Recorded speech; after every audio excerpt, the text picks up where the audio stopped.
Hello friends, എല്ലാവർക്കും നമസ്കാരം. നിങ്ങളേവരും കാത്തിരിക്കുന്ന നയനിയുടെയും ആദർശിന്റെയും നാളത്തെ വിശേഷത്തിലേക്ക് എല്ലാ കൂട്ടുകാർക്കും സ്വാഗതം. എല്ലാവർക്കും നല്ലൊരു ശുഭരാത്രിയൊക്കെ നേർന്നുകൊണ്ട് നമുക്ക് നാളത്തെ വിശേഷത്തിലേക്ക് കടക്കാം. അതിനു മുമ്പായിട്ട് ആരെങ്കിലും നമ്മുടെ ചാനൽ ആദ്യമായിട്ട് കാണുന്നുണ്ടെങ്കിൽ ഒന്ന് സബ്സ്ക്രൈബ് ചെയ്ത് വെക്കണം. അതിനോടൊപ്പം മാക്സിമം എല്ലാവരും ഒരു ലൈക്ക് അടിച്ചിട്ട് വീഡിയോ കാണാൻ വേണ്ടി ശ്രദ്ധിക്കണേ. അപ്പൊ നമുക്ക് നേരെ നാളത്തെ വിശേഷത്തിലേക്ക് തന്നെ കടക്കാം. നമ്മുടെ അഭിക്ക് മുട്ടൻ പണി ദൈവം തന്നെ കൊടുത്തിരിക്കുകയാണ്. ദൈവത്തിനോടല്ലേ കളിച്ചത്, പിന്നെ എങ്ങനെ പണി കിട്ടാതിരിക്കും? അതും പ്രത്യേകിച്ച് അയ്യപ്പനോട് കള്ളവും കൗശലവും ഒക്കെ കയ്യിൽ വെച്ചുകൊണ്ട് കുറെ നോയിമ്പൊക്കെ എടുത്തെന്നൊക്കെ പറയുന്നു. നോൺ വെജ് ഒക്കെ കൂട്ടിന്നൊക്കെയാ കേട്ടത്. അതുപോലെ വ്രതം ഒന്നും നല്ല രീതിയിലൊന്നും അല്ല എടുത്തേക്കുന്നത്. അപ്പൊ അതുകൊണ്ട് തന്നെ അയ്യപ്പൻ അതിനുള്ള ശിക്ഷ കൊടുക്കാതിരിക്കില്ല. അങ്ങനെ ആകെ ആ ഒരു കാട്ടിൽ അകപ്പെട്ട് കിടക്കുകയാണ് കേട്ടോ. അകപ്പെട്ടു പോയി എന്ന് പറഞ്ഞിട്ടുണ്ടെങ്കിൽ കയ്യിൽ ഇപ്പൊ ഫോണ് പോലും ഇല്ലാത്തൊരവസ്ഥ. കള്ളന്മാരെല്ലാം കവർന്നുകൊണ്ട് പോയി. കള്ളന്മാര് കയ്യിലുണ്ടായിരുന്ന പൈസയും വാച്ചും ഫോണും എല്ലാം കൊണ്ടുപോയി. ആനയുടെയും പുലിയുടെയും ഒക്കെ ഒച്ച മാത്രം ഇപ്പം കേൾക്കാനുള്ളൂ നമ്മുടെ അഭിയുടെ ചെവിയിൽ. അങ്ങനെ നിൽക്കുന്ന ഒരു സീനാണ് നമ്മൾ കണ്ടത്. ഏതായാലും ഇത് കഴിഞ്ഞ് പിന്നെ കാണിക്കാൻ പോകുന്ന സീൻ എന്ന് പറഞ്ഞിട്ടുണ്ടെങ്കിൽ നമ്മുടെ അനാമികേനെയാണ്. അപ്പൊ അനാമികയോട് രേവതി പറയാ, മോളെ നീ ഇവിടെ നിന്നാൽ എങ്ങനെയാ ശരിയാകുന്നത്? ഇവിടെ നിന്ന് കഴിഞ്ഞിട്ടുണ്ടെങ്കിൽ ഒന്നും നമുക്ക് അവിടെ നിന്ന് കിട്ടാൻ പോകുന്നില്ല. നിന്നെ ഇനി പനി വന്ന് കൂട്ടിക്കൊണ്ട് പോയില്ലെങ്കിൽ എന്ത് ചെയ്യും? അവന്റെ സ്വഭാവം അനുസരിച്ച് നീ ഇവിടെ നിൽക്കുന്നതായിരിക്കും അവന് നല്ലത്. കാരണം നീ എപ്പോഴും പറയാറുണ്ടല്ലോ, അവൻ ഇപ്പോഴും മനസ്സിൽ നന്ദൂനിയാ കൊണ്ട് നടക്കുന്നതെന്ന്. അപ്പൊ പിന്നെ അവൻ ഇനി ശബരിമലയ്ക്ക് പോയിട്ട് വന്നാലും നിന്നെ വിളിക്കാൻ വന്നില്ലെങ്കിൽ എന്ത് ചെയ്യും? നമ്മൾ ഉദ്ദേശിച്ച കാര്യമൊന്നും നടക്കില്ല മോളെ എന്ന് പറഞ്ഞപ്പം നമ്മൾ ഉദ്ദേശിക്കുന്ന കാര്യമൊക്കെ നടക്കും അമ്മേ. എങ്ങനെ നടക്കാതിരിക്കും? ദേ ഈ അനന്തപുരി തറവാട്ടുകാരുടെ ഏറ്റവും വലിയ ഒരു ഇതെന്ന് പറഞ്ഞാൽ അവർക്ക് അഭിമാനമാണ് വലുത്. അവരുടെ അഭിമാനം പോകാതിരിക്കാൻ വേണ്ടി അവർ മാക്സിമം അങ്ങേയറ്റം വരെ പോകും. അവർ എവട്ടം വരെ വേണമെങ്കിലും പോകും. കാരണം ഇത്രയും പ്രശ്നങ്ങളൊക്കെ ആ അനന്തപുരി തറവാട്ടിൽ നടന്നിട്ടും മൂർത്തി മുത്തശ്ശൻ അങ്ങേര് വെളിയിൽ ഒരു കാര്യവും പറയാത്തത് വേറെ ഒന്നും കൊണ്ടുമല്ല, അനന്തപുരി തറവാട്ടിന്റെയും മൂർത്തീസ് ജ്വല്ലറിയുടെയും അഭിമാനം കാത്തു രക്ഷിക്കണം. ആ ഒരു അഭിമാനം പോകാതിരിക്കാൻ വേണ്ടിയാണ് അവിടുത്തെ എല്ലാവരും ശ്രദ്ധിക്കുന്നത്.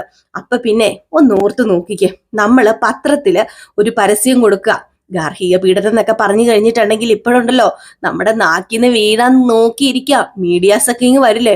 അങ്ങനെ നമ്മൾ എന്തെങ്കിലും ചെയ്യുന്നു പറഞ്ഞ് ഭീഷണിപ്പെടുത്തുകയാണെങ്കിൽ എന്താ ചെയ്യാൻ പോകുന്നത്? നമ്മൾ ചോദിക്കുന്ന നഷ്ടപരിഹാരം അവര് തരും. അങ്ങനെ ആ നഷ്ടപരിഹാരം മേടിച്ചുകൊണ്ട് മുന്നോട്ടേക്ക് പോകുന്നതല്ലേ നല്ലത്. നഷ്ടപരിഹാരം കിട്ടുക എന്ന് പറഞ്ഞാല് ചില്ലറ കേസൊന്നും അല്ല.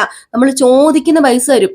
ഇപ്പം അവരുടെ ഒരു ഭാഗം, അതായത് അവരുടെ ഒരു ഭാഗം നമുക്ക് തരാൻ പറഞ്ഞാലും അതിപ്പം 10-50 കോടി രൂപയെങ്കിലും നമുക്ക് കിട്ടൂലേ? അത് പോരെ അമ്മേ നമുക്കെന്ന് പറയുമ്പം, അയ്യോ മോളെ അതൊക്കെ പ്രാക്ടിക്കലായിട്ട് ചിന്തിക്കേണ്ട കാര്യങ്ങളൊക്കെ അല്ലേ. ഓയ് എനിക്ക് തോന്നുന്നില്ല. അങ്ങനെ തന്നില്ലെങ്കിൽ എന്ത് ചെയ്യും? നമ്മൾ വെറുതെ റിസ്ക് എടുക്കേണ്ട കാര്യമുണ്ടോ? അമ്മേ റിസ്ക് എടുക്കണം അമ്മേ. പിന്നെ ഞാൻ അവന്റെ കൂടെ പോയി ഭാര്യയാന്നും പറഞ്ഞ് എന്തിനാ വെറുതെ നിൽക്കുന്നത്? അവനാണെങ്കിൽ എന്നെ കണ്ടൂടാ. അവനെ കാണുമ്പോ എനിക്ക് ചൊറിഞ്ഞു വരും. അതുപോലെ വൃത്തികെട്ട സ്വഭാവം അവന്റെ. അവൻ ഏതു നേരവും നയനയടത്തി, നവ്യടത്തി, നന്ദു എന്ന് പറഞ്ഞുകൊണ്ട് ഉള്ളതല്ലാതെ അവനെ കൊണ്ട് യാതൊരു പ്രയോജനവും ഇല്ല. ഇപ്പൊ അവന് ജ്വല്ലറി ഏതാണ്ടൊക്കെ ഏൽപ്പിച്ചെന്നൊക്കെ പറയുന്നുണ്ട്. പക്ഷെ അവിടുത്തെ കണക്കും കാര്യങ്ങളൊക്കെ നോക്കുന്നത് പിന്നെ ആദർശേട്ടൻ തന്നെയാ. ആദർശേട്ടന്റെ കയ്യിലാ എല്ലാ സംഭവങ്ങളും. ആ സ്ഥിതിക്ക് ഇവരെ ഭർത്താവായിട്ട് കിട്ടിയിട്ട് എനിക്ക് എന്താ കാര്യം? ഒരു കാര്യമില്ലല്ലോ. അതുകൊണ്ട് ഒരു കാര്യം ചെയ്യാം, നമുക്ക് ഡിവോഴ്സിന് കൊടുക്കാം. ഗാർഹിക പീഡനം അത് തന്നെ അതാ വേണ്ടതെന്ന് പറഞ്ഞപ്പം അത് പിന്നെ മോനെ നമുക്ക് അച്ഛനോടൊക്കെ ആലോചിച്ചിട്ട് എന്താണെന്ന് വെച്ചാൽ ചെയ്യാം.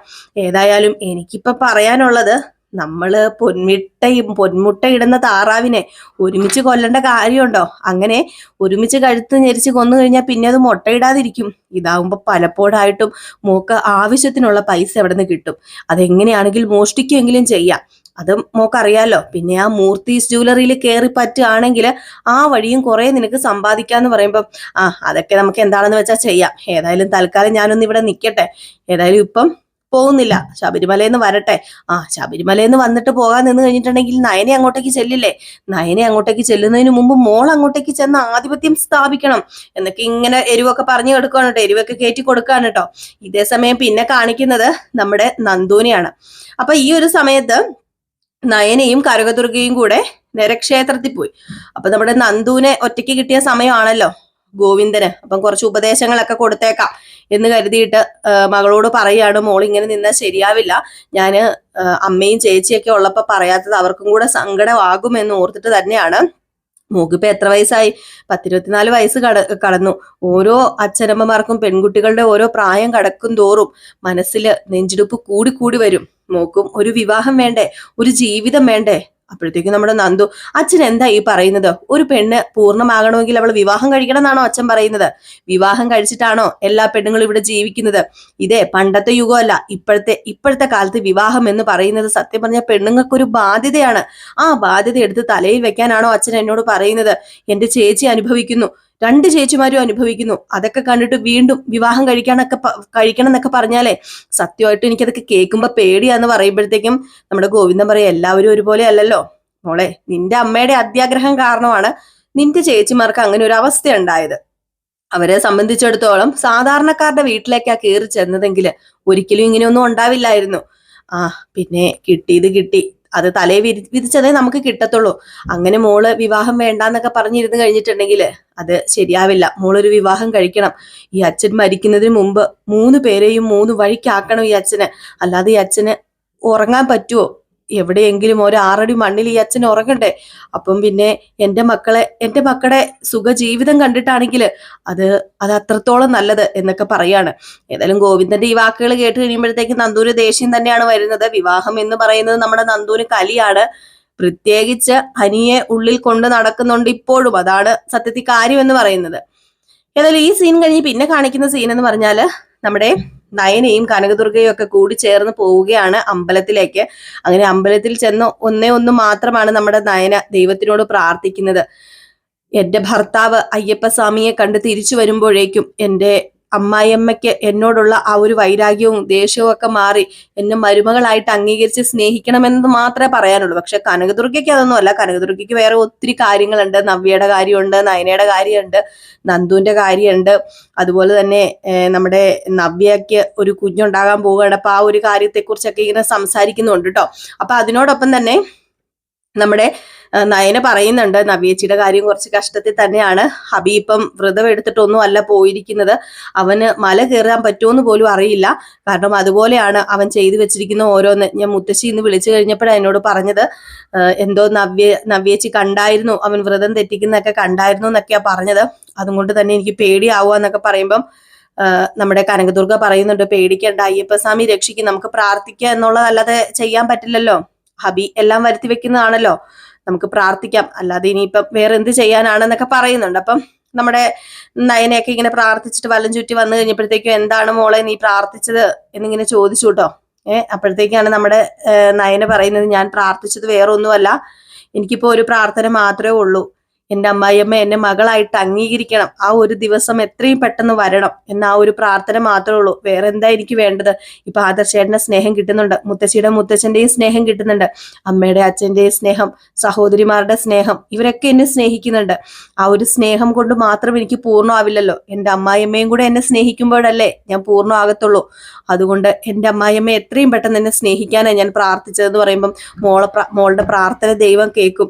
അതുമല്ല, ആദർശ് മോൻ മലയ്ക്ക് പോയി പ്രാർത്ഥിക്കുന്ന കാര്യവും ഇത് തന്നെ ആയിരിക്കും, വേറൊന്നുമല്ല. എന്റെ അമ്മയും എന്റെ ഭാര്യയും ഒന്നിക്കണം. ഈ പ്രാർത്ഥനയൊക്കെ പാഴായി പോവില്ല. നമ്മൾ ഒരാൾ പ്രാർത്ഥിക്കുന്നതിനേക്കാൾ കൂടുതൽ കുറെ പേര് കൂടി പ്രാർത്ഥിക്കുമ്പം അത് പെട്ടെന്ന് ദൈവം കേൾക്കുമെന്നാ പറയുന്നത്. അതുകൊണ്ട് തന്നെ എല്ലാവരുടെയും പ്രാർത്ഥന ഇതൊക്കെ തന്നെയാ. മുത്തച്ഛന്റെയും മുത്തശ്ശിയുടെയും അനിയുടെയും നവ്യയുടെയും നന്ദുവിന്റെയും എല്ലാവരുടെയും പ്രാർത്ഥന ദൈവം കേൾക്കാതിരിക്കില്ലെന്നൊക്കെ പറയാ. ഈ സമയത്തല്ലേ നമ്മുടെ ദേവയാനി അമ്പലത്തിലേക്ക് വരുന്നത്. ദേവയാനി കുറെ നാളായല്ലോ അമ്പലത്തിൽ പോയിട്ട്. അങ്ങനെ അമ്പലത്തിലേക്ക് ഒന്ന് തൊഴാൻ വരാന്നൊക്കെ പറഞ്ഞുകൊണ്ട് നമ്മുടെ ദേവയാനി അമ്പലത്തിലേക്ക് വരിക. ദേവയാനി മാത്രമല്ല കേട്ടോ, ദേവയാനിയുടെ കൂടെ നമ്മുടെ മന്ദരയായ ആരുണ്ട്, ജലജയും കൂടെ ഉണ്ട്. അപ്പം ജലജ പറഞ്ഞു, ദേ കണ്ടില്ലേ, അമ്പലത്തിലെ അവള് വന്നിട്ടുണ്ടെന്ന് പറയാണ്. അപ്പൊ നമ്മുടെ കനകദുർഗ താങ്ങി പിടിച്ചോണ്ട് തന്നെയാണ് നയനിയെയും വരുന്നത്. അതുപോലെ നമ്മുടെ ദേവയാനീനെ താങ്ങി പിടിച്ചോണ്ടാണ് ജലജയും വരുന്നത്.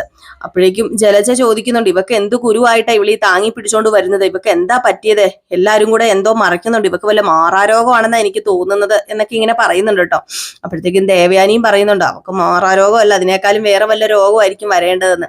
ഏതായാലും ഇവര് രണ്ടുപേരും കൂടെ അമ്പലത്തിലേക്ക് കയറി വരുന്നു. നയന തിരിച്ചിറങ്ങി വരുമ്പോ ഇവരെ കാണുകയാണ്. അങ്ങനെ കനകദുർഗ പറയാ, മോളുടെ അമ്മായിയമ്മ വരുന്നുണ്ട്, മോള് പ്രാർത്ഥിച്ച ആള് തന്നെ മോളുടെ മുമ്പിലേക്ക് ഇപ്പം വന്നല്ലോ എന്നിങ്ങനെ പറയുന്നു.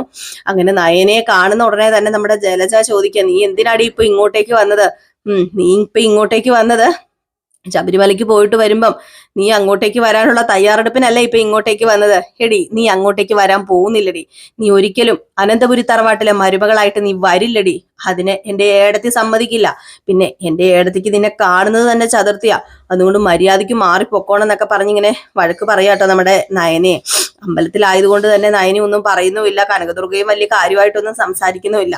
അപ്പൊ ഈ ഒരു ഭാഗത്തോടൊക്കെ കൂടിയാണ് നാളത്തെ വിശേഷം അവസാനിക്കുന്നത്. അപ്പൊ എല്ലാവരും കാത്തിരിക്കുക നാളത്തെ വിശേഷത്തിനായിട്ട്. കറക്റ്റ് ഒരു 7:30 നമ്മൾ വിശേഷമായിട്ട് ഇന്ന് വരാറുണ്ട്. നാളെയും കറക്റ്റ് 7:30 തന്നെ നമ്മൾ ഫുൾ വിശേഷവുമായിട്ട് വരുന്നതായിരിക്കും.